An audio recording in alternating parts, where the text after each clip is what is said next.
श्री गणपति स्तोत्रराज स्तोत्रम।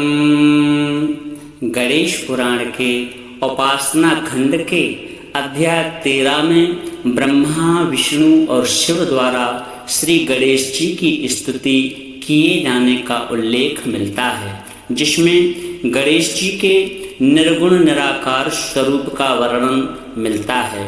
इस स्तोत्र को स्तोत्र राज की संज्ञा दी गई है। इसे सर्व सिद्धिदायक स्तोत्र माना गया है। जो भी बुद्धिमान प्रातः काल उठकर भक्ति युक्त पवित्र होकर के इसका पाठ करता है या तो इसे श्रवण करता है, वह पुत्र, लक्ष्मी और समस्त मनोरथों को प्राप्त करता है और अंत काल में ब्रह्म स्वरूप हो जाता है। इसी प्रकार से दिव्य और चमत्कारी स्तोत्र हम आपके लिए लेकर आते रहते हैं, इसलिए हमारे इस भक्ति पथिक चैनल को सब्सक्राइब अवश्य करें, वीडियो को अंत तक देखें और यदि वीडियो पसंद आए तो दिल से लाइक करें और कमेंट में जय श्री गणेश जी महाराज अवश्य लिखें। आइए प्रारंभ करते हैं।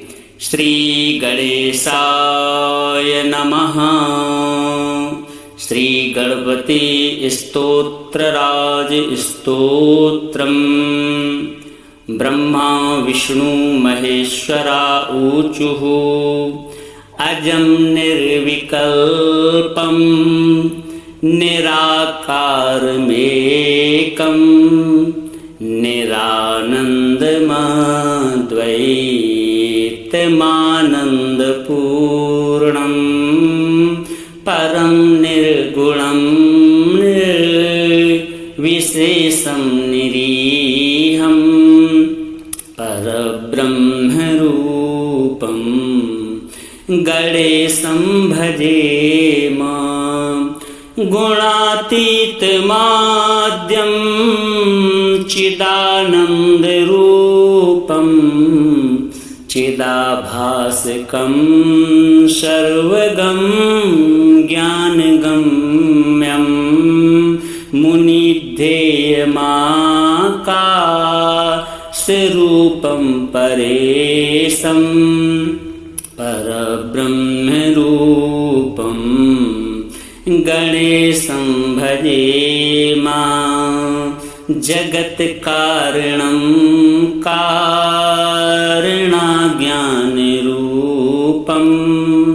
सुरादिं सुखादिं युगादिं गणेशं जगद्व्यापिनं विश्ववन्द्यं सुरेशं परब्रह्मरूपं गणेशं भजेम। रजोयोग तो ब्रह्मरूपं श्रुतेज्ञं सदा कार्यसत्तं हृदाचिन्त्यरूपं जगत्कारणं सर्वविद्यानिधानं परब्रह्मरूपं गणेशं नतास्मः। सदा सत्त्वयोगं मुदा क्रीडमानं सुरारीन्हरन्तं जगत्पालयन्तम् अनेकावतारं निजाज्ञानहारं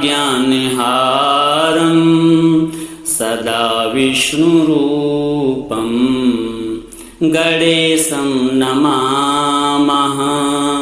तमोयोगिनं रौद्ररूपं त्रिनेत्रं जगद्धारकं तारकं ज्ञानहेतुं अनेकागमैः स्वं जनं बोधयन्तं सदा सर्वरूपं गणेशं नमामः। तमस्तुमहारं जनाज्ञानहारं त्रैवेदसारं परब्रह्मपारं मुनिज्ञानकारं विदुरेविकारं सदा ब्रह्मरूपं गणेशं नमामः। निजैरौषधीस्तर्पयन्तं करोघैः सौरौघां कलाविशुधाश्राविणीभिः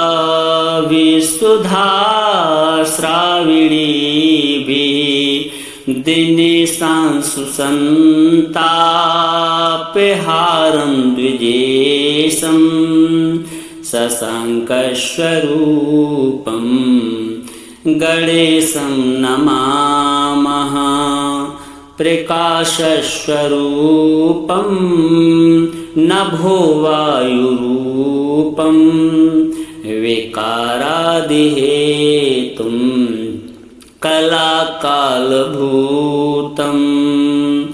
अनेकक्रियानेकशक्तिस्वरूपं सदा शक्तिरूपं गणेशं नमामः। प्रधानस्वरूपं महत्तत्त्वरूपं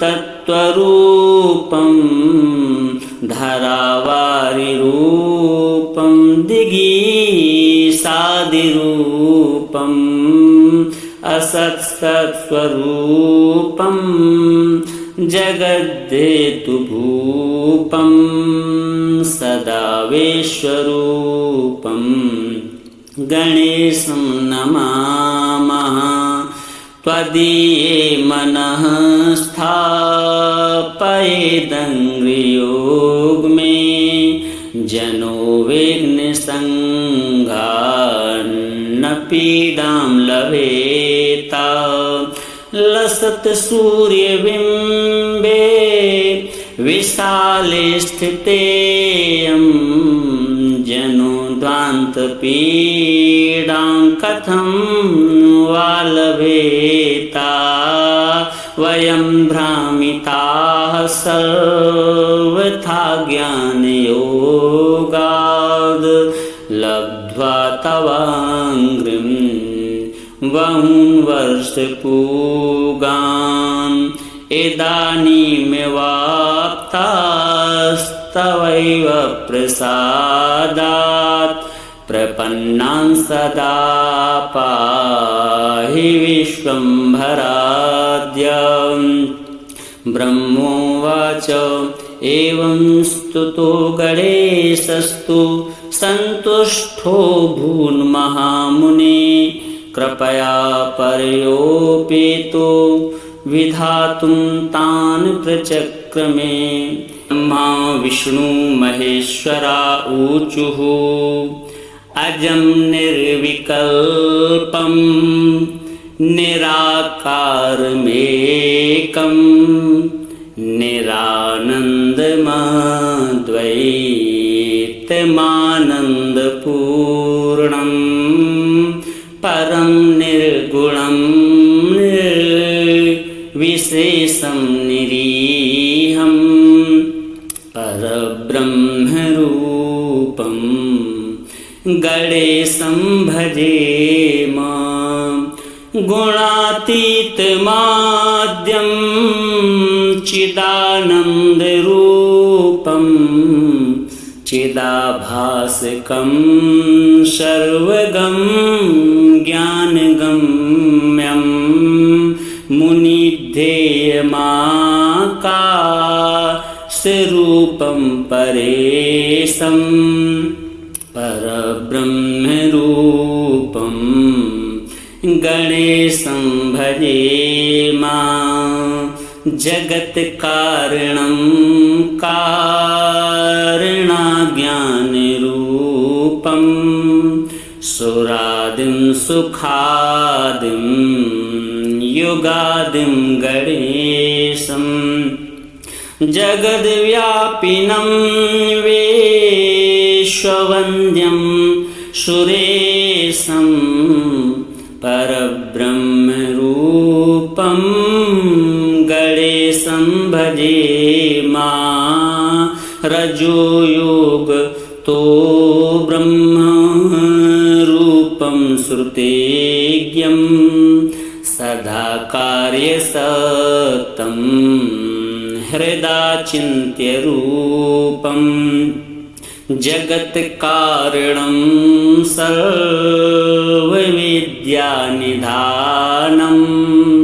परब्रह्मरूपं गणेशं नतास्मः सदा सत्त्वयोगं मुदा क्रीडमानं शूरारिन्हरन्तं जगत्पालयन्तम् अनेकावतारं निजाज्ञानहारं सदा विष्णुरूपं गणेशं नमामः तमोयोगिनं रौद्ररूपं त्रिनेत्रं जगद्धारकं तारकं ज्ञानहेतुम् अनेकागमैः स्वं जनं बोधयन्तं सदा सर्वरूपं गणेशं नमामः तमस्तुमहारं जनाज्ञानहारं त्रैवेदसारं परब्रह्मपारं मुनिज्ञानकारं विदुरेविकारं सदा ब्रह्मरूपं गणेशं नमामः निजैरौषधीस्तर्पयन्तं करोघैः सौरौघां कलाविशुधाश्राविणीभिः दिनेशांशुसन्तापहारं द्विजेशं शशाङ्कस्वरूपं गणेशं नमामः प्रकाशस्वरूपं नभोवायुरूपं विकारादिहेतुं कलाकालभूतम्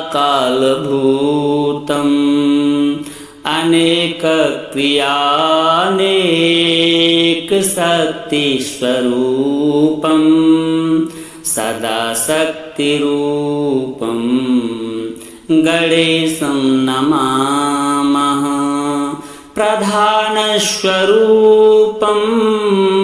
महत्तत्त्वरूपं धरावारिरूपं दिगीसादिरूपं असत्सत्स्वरूपं जगद्धेतुभूपं सदा विश्वरूपं गणेशं नमामः त्वदीये मनः स्थापयेदङ्घ्रियोगमे जनो विघ्नसङ्घान्न पीडां लभेता लसत् सूर्यबिम्बे विशाले स्थितेयं जनो ध्वान्तपीडां कथं वा लभेता वयं भ्रामिताः सर्वथा ज्ञानयोगाद्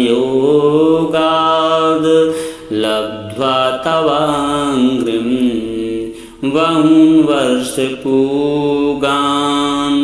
इदानीमेवाप्तास्तवैव प्रसादात् प्रपन्नान् सदा पाहि विश्वम्भराद्यम्।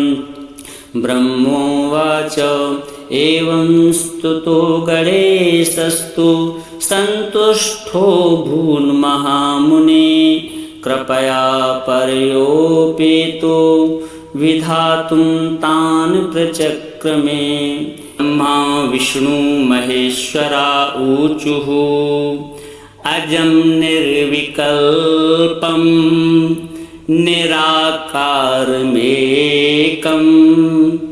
निरानन्दमद्वैतमानन्दपूर्णं परं निर्गुणं निर्विशेषं निरीहं परब्रह्मरूपं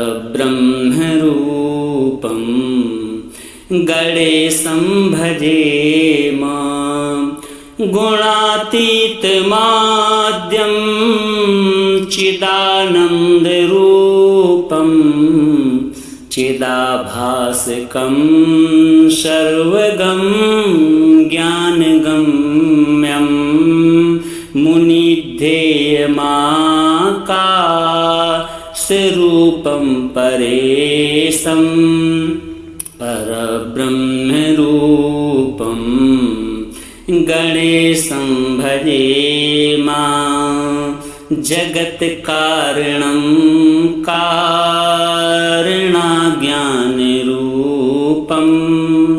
सुरादिं सुखादिं युगादिं गणेशं जगद्व्यापिनं विश्ववन्द्यं सुरेशं परब्रह्मरूपं गणेशं भजेम। रजोयोगतो ब्रह्मरूपं श्रुतेज्ञं सदा कार्यसक्तं हृदाचिन्त्यरूपं जगत्कारणं सर्वविद्यानिधानं परब्रह्मरूपं गणेशं नतास्मः। सदा सत्त्वयोगं मुदा क्रीडमानं सुरारीन्हरन्तं जगत्पालयन्तम् अनेकावतारं निजाज्ञानहारं सदा विष्णुरूपं गणेशं नमामः।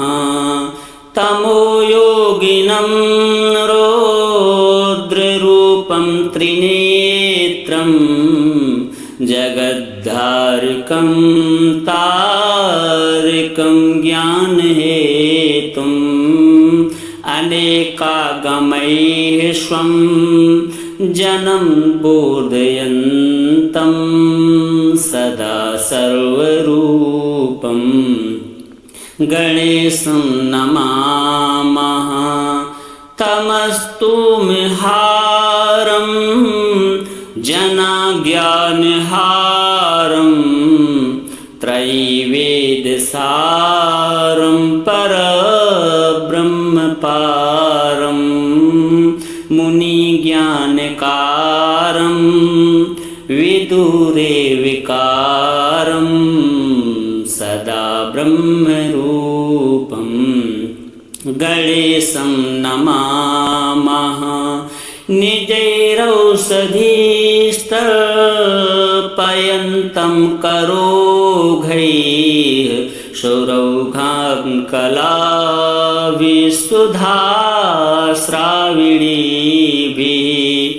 दिनेशांशुसन्तापहारं द्विजेशं शशाङ्कस्वरूपं गणेशं नमामः। प्रकाशस्वरूपं नभोवायुरूपं विकारादिहेतुं कलाकालभूतम् अनेकक्रियानेकशक्तिस्वरूपं सदा शक्तिरूपं गणेशं नमामः। प्रधानस्वरूपं महत्तत्त्वरूपं धरावारिरूपं दिगीसादिरूपं असत्सत्स्वरूपं जगद्धेतुभूपं सदा विश्वरूपं गणेशं नमामः। त्वदीये मनः स्थापयेदङ्घ्रियोग में जनो विघ्नसङ्घान्न पीडां लभेता। लसत् सूर्यबिम्बे विशाले स्थितेयं जनो ध्वान्तपीडां कथं वा लभेता। वयं भ्रामिताः सर्वथा ज्ञानयोगाद् लब्ध्वा तवाङ्घ्रिं बहून् वर्षपूगान् इदानीमेवाप्तास्तवैव प्रसादात् प्रपन्नान् सदा पाहि विश्वम्भराद्य। ब्रह्मोवाच एवं स्तुतो गणेशस्तु सन्तुष्टो भून्महामुने कृपया पर्योपेतो विधातुं तान् प्रचक्रमे। ब्रह्मा विष्णु महेश्वरा ऊचुः अजं निर्विकल्पं निराकारमेकं निरानन्दमद्वैतमानन्दपूर्णं परं निर्गुणं निर्विशेषं निरीहं परब्रह्मरूपं गणेशं भजेम। गुणातीतमाद्यं चिदानन्दरूपं चिदाभासकं सर्वगं ज्ञानगम्यं मुनिध्येयमाकाशरूपं परेशं परब्रह्मरूपं गणेशं भजेम। जगत्कारणं कारणज्ञानरूपं सुरादिं सुखादिं युगादिं गणेशं जगद्व्यापिनं विश्ववन्द्यं सुरेशं परब्रह्मरूपं गणेशं भजेम। रजोयोगतो ब्रह्मरूपं श्रुतेज्ञं सदा कार्यसक्तं हृदाचिन्त्यरूपं जगत्कारणं सर्वविद्यानिधानं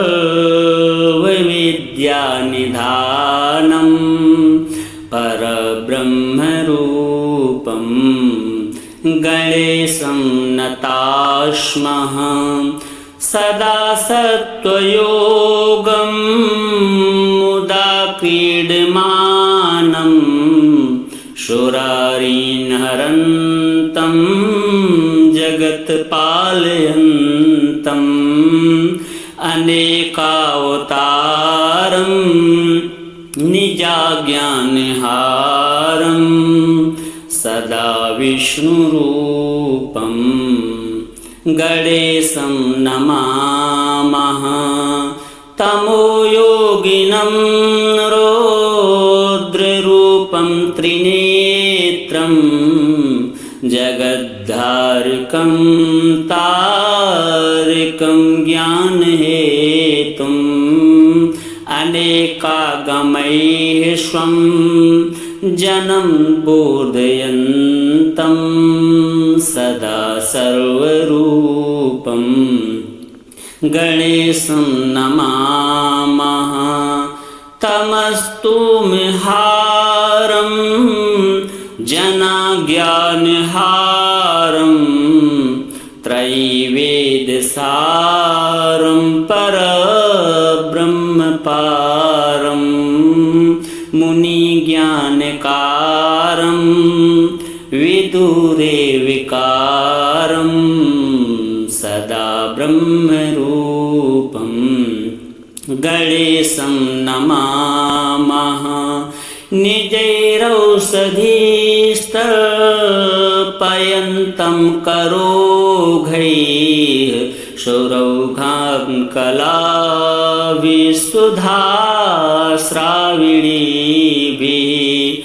दिनेशांशु सन्तापहारं द्विजेशं शशाङ्कस्वरूपं गणेशं नमामः। प्रकाशस्वरूपं नभोवायुरूपं विकारादिहेतुं कलाकालभूतम् अनेकक्रियानेकशक्तिस्वरूपं सदा शक्तिरूपं गणेशं नमामः। प्रधानस्वरूपं महत्तत्त्वरूपं धरावारिरूपं दिगीसादिरूपं असत्सत्स्वरूपं जगद्धेतुभूपं सदा विश्वरूपं गणेशं नमामः। त्वदीये मनः स्थापयेदङ्घ्रियोग में जनो विघ्नसङ्घान्न पीडां लभेता। लसत् सूर्यबिम्बे विशाले स्थितेयं जनो ध्वान्तपीडां कथं वा लभेता। वयं भ्रामिताः सर्वथा ज्ञानयोगाद् लब्ध्वा तवाङ्घ्रिं बहून् वर्षपूगान् इदानीमेवाप्तास्तवैव प्रसादात् प्रपन्नान् सदा पाहि विश्वम्भराद्य। ब्रह्मोवाच एवं स्तुतो गणेशस्तु सन्तुष्टो भून्महामुने कृपया पर्योपेतो विधातुं तान् प्रचक्रमे। ब्रह्मा विष्णु महेश्वरा ऊचुः अजं निर्विकल्पं निराकारमेकं निरानन्दमद्वैतमानन्दपूर्णं परं निर्गुणं निर्विशेषं निरीहं परब्रह्मरूपं गणेशं भजेम। गुणातीतमाद्यं चिदानन्दरूपं चिदाभासकं सर्वगं ज्ञानगम्यं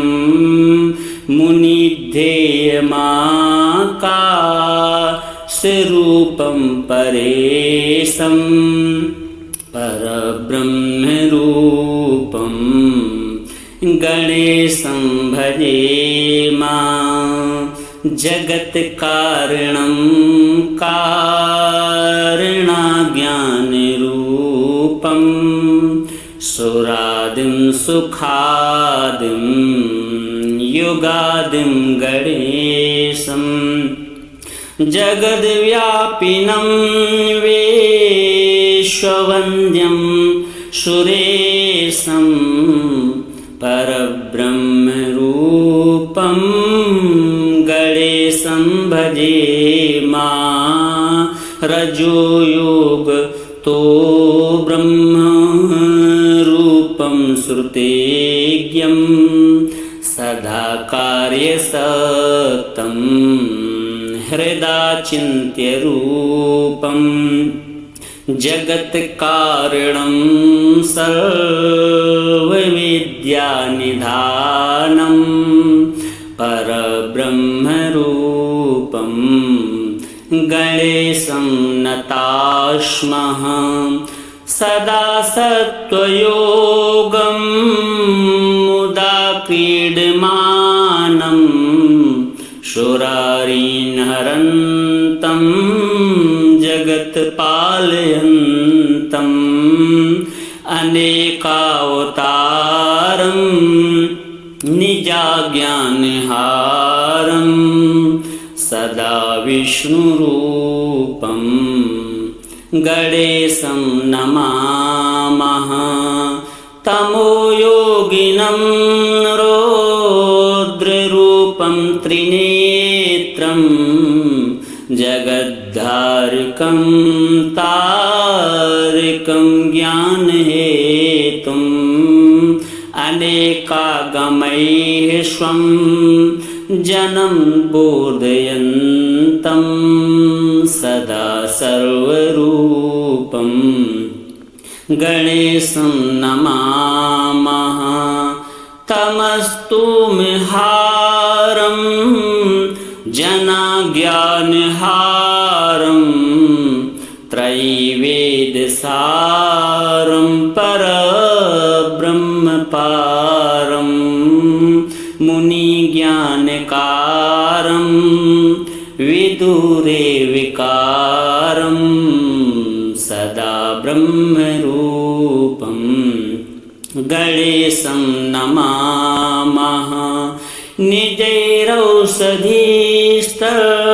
निजैरौषधीस्तर्पयन्तं करोघैः सुरौघां कलाविसुधास्राविणीभिः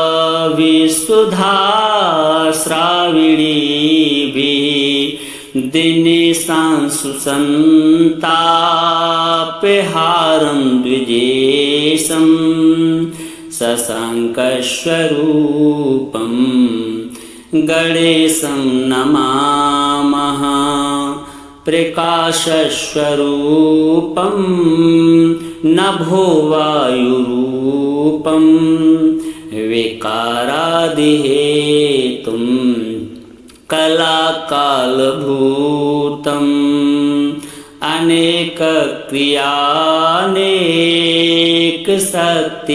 अनेकक्रियानेकशक्तिस्वरूपं सदा शक्तिरूपं गणेशं नमामः प्रधानस्वरूपं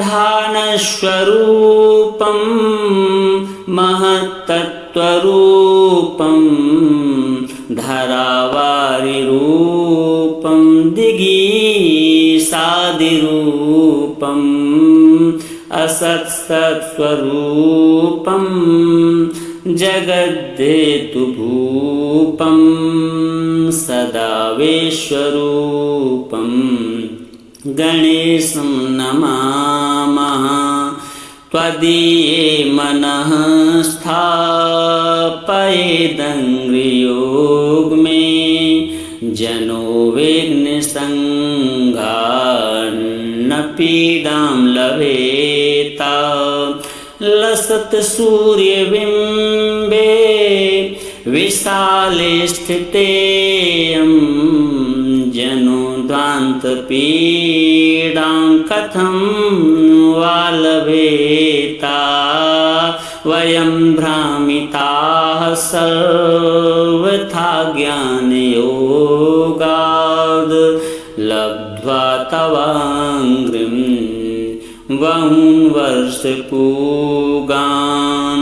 इदानीमेवाप्तास्तवैव प्रसादात् प्रपन्नान् सदा पाहि विश्वम्भराद्य। ब्रह्मोवाच एवं स्तुतो गणेशस्तु सन्तुष्टो भून्महामुने कृपया पर्योपेतो विधातुं तान् प्रचक्रमे। ब्रह्मा विष्णु महेश्वरा ऊचुः अजं निर्विकल्पं निराकारमेकं निरानन्दमद्वैतमानन्दपूर्णं परं निर्गुणं निर्विशेषं निरीहं परब्रह्मरूपं गणेशं भजेम। गुणातीतमाद्यं चिदानन्दरूपं चिदाभासकं सर्वगं ज्ञानगम्यं मुनिध्येयमाकाशरूपं परेशं परब्रह्मरूपं गणेशं भजेम। जगत्कारणं कारणज्ञानरूपं सुरादिं सुखादिं युगादिं गणेशं जगद्व्यापिनं विश्ववन्द्यं सुरेशं परब्रह्मरूपं गणेशं भजेम। रजोयोगतो ब्रह्मरूपं श्रुतेज्ञं सदा कार्यसक्तं हृदा चिन्त्यरूपं जगत्कारणं सर्वविद्यानिधानं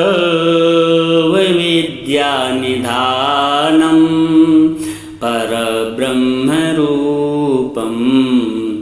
गणेशं नतास्मः। सदा सत्त्वयोगं मुदा क्रीडमानं सुरारीन्हरन्तं जगत्पालयन्तम् अनेकावतारं निजाज्ञानहारं सदा विष्णुरूपं गणेशं नमामः। तमोयोगिनं रौद्ररूपं त्रिनेत्रं जगद्धारकं तारकं ज्ञानहेतुम् अनेकागमैः स्वं जनं बोधयन्तं सदा सर्वरूपं गणेशं नमामः। तमस्तुमहारं जनाज्ञानहारं त्रैवेदसारं परब्रह्मपारं मुनिज्ञानकारं विदुरेविकारं सदा ब्रह्मरूपं गणेशं नमामः। निजैरौषधीस्तर्पयन्तं करोघैः सौरौघां कलाविसुधास्राविणीभिः दिनेशांशु सन्तापहारं द्विजेशं शशाङ्कस्वरूपं गणेशं नमामः। प्रकाशस्वरूपं नभोवायुरूपं विकारादिहेतुं कलाकालभूतम् अनेकक्रियानेकशक्तिस्वरूपं सदा शक्तिरूपं गणेशं नमामः। प्रधानस्वरूपं महत्तत्त्वरूपं धरावारिरूपं दिगीसादिरूपम् असत्सत्स्वरूपं जगद्धेतुभूपं सदा विश्वरूपं गणेशं नमामः। त्वदीये मनः स्थापयेदङ्घ्रियोगमे जनो विघ्नसङ्घान्न पीडां लभेता। लसत्सूर्यबिम्बे विशाले स्थितेयं जनो ध्वान्तपीडां कथं वा लभेता। वयं भ्रामिताः सर्वथा ज्ञानयोगाद् लब्ध्वा तवाङ्घ्रिं बहून् वर्षपूगान् इदानीमेवाप्तास्तवैव प्रसादात् प्रपन्नान् सदा पाहि विश्वम्भराद्यं। ब्रह्मोवाच एवं स्तुतो गणेशस्तु सन्तुष्टो भून्महामुने कृपया पर्योपेतो विधातुं तान् प्रचक्रमे। श्रीगणेशार्पणमस्तु।